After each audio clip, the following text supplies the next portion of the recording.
that wore white today. Lung cancer affects me personally. 3 years ago, in August of 2015, for me it was like the dawn of a new era. The Browns debuted a new uniform that looked just like the old uniform. They had a new quarterback. That just looked like the old quarterback. It was just like the old quarterbacks. That was Johnny Manziel in 2015. He scored a touchdown in a preseason game in August of 2015. So,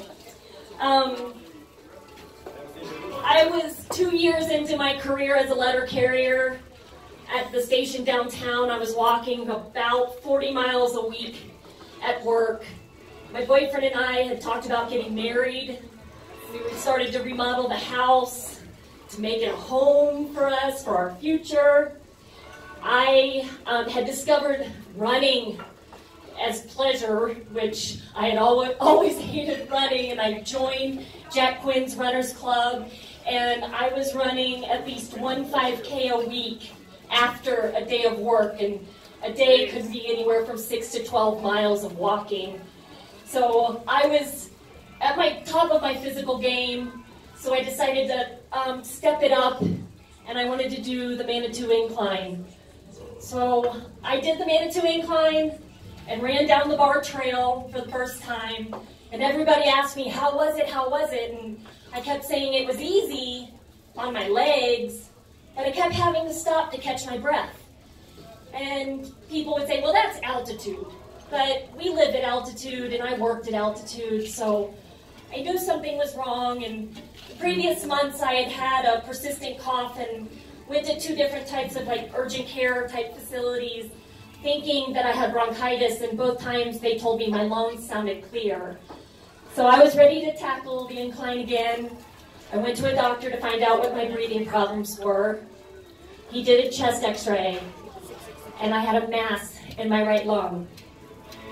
And further testing showed and gave us a pretty devastating diagnosis. I have stage 4 non-small cell lung cancer, which means at time of diagnosis, the lung cancer had already spread throughout both lungs and to my spine. And when you get a diagnosis like that, you ask questions like, how long do I have to live? How did I get lung cancer? What do I do now? And I found out that I had a 3 to 5% chance of living 1 year. And young, never smoking adults, especially women, were getting lung cancer, and it was on the rise, and people don't know why. And I did find out that the cause of my lung cancer is a gene mutation. It's not genetic, like inherited from my parents. It's genomic. Something in my DNA has changed. So there is a mutation that's driving my lung cancer. And because of the mutation, my treatment has been something called targeted therapy. And I've done targeted therapy with a combination of radiation treatments to my lung and to my spine. And it's a chemo pill that I take once a day. They're fairly new in as far as the history of cancer and treatments. Targeted therapies are new, and there are more and more targeted therapies being discovered and developed through lung cancer research. Because of my targeted therapy, I was able to continue living an almost normal life. I stayed at the post office. I did cut down my 40 miles to about 35 miles a week.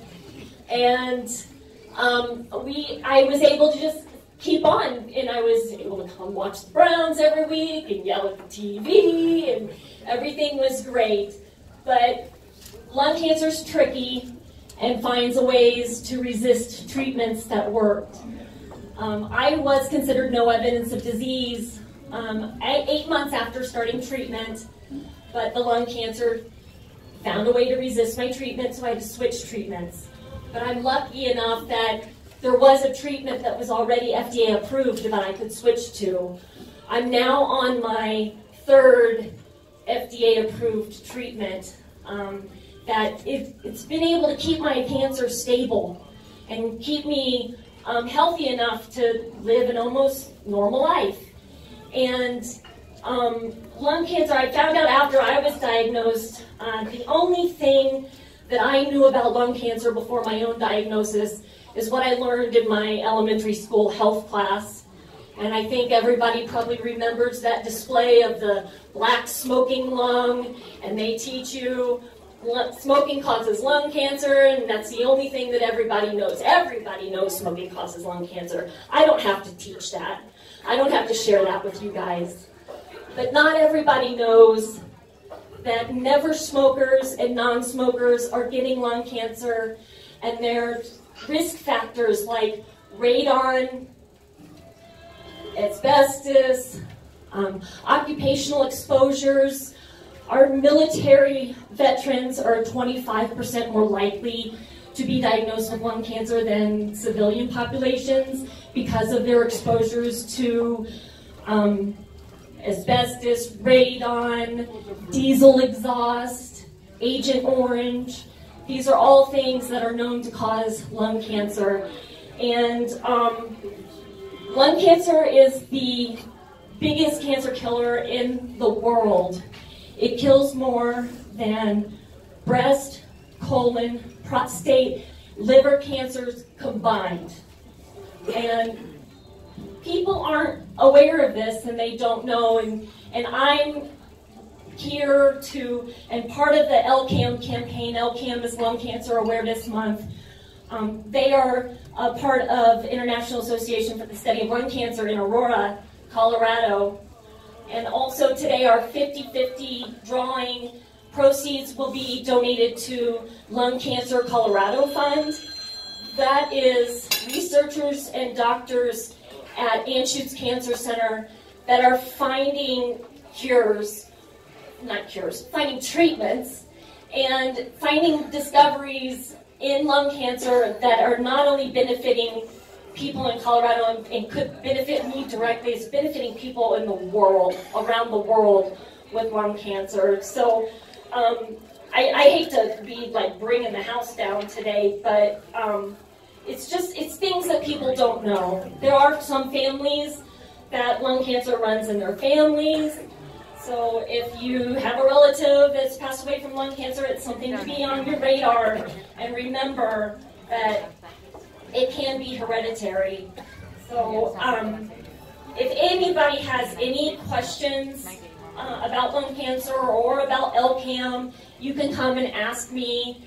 And if I don't know the answer, I will find it for you or direct you to the person that can answer that for you. So thank you again, everybody that wore white today. I would want to ask everybody to come up here and stand with me if you wore white so we can take a big group shot so I can share it with the lung cancer community. And there's a couple of these flyers I sat around. If you go to lcam.org, on the home page, a picture of me with 2 other women. I was chosen to represent lung cancer patients, survivors around the world, and I'm very, very honored to do that. So, for Lung Cancer Awareness Month, I'm just asking you guys, I know I ask a lot. I asked you to wear white today, but I'm also going to ask you to share my story with anybody, everybody, and let people know, you don't have to be a smoker to get lung cancer. There's plenty of smokers that don't get lung cancer, and there's plenty of non-smokers that do. So, thank you, everyone, and come up here, we're going to take a picture.